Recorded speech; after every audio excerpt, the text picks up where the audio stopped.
ராஜாக்கள் மாளிகையும் காணாத இன்பமடா, நாலு கால் மண்டபம் போல் நாங்கள் கொண்ட சொந்தமடா. ராஜாக்கள் மாளிகையும் காணாத இன்பமடா, நாலு கால் மண்டபம் போல் நாங்கள் கொண்ட சொந்தமடா. ரோஜாவின் இதழ்களை போல் தீராத வாசமடா, ரோஜாவின் இதழ்களை போல் தீராத வாசமடா. நூறாண்டு வாழ வைக்கும் மாறாத பாசமடா.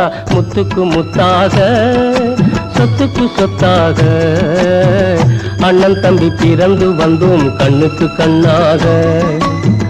அன்பாலே இணைந்து வந்தோம் ஒண்ணுக்குள் ஒண்ணாக.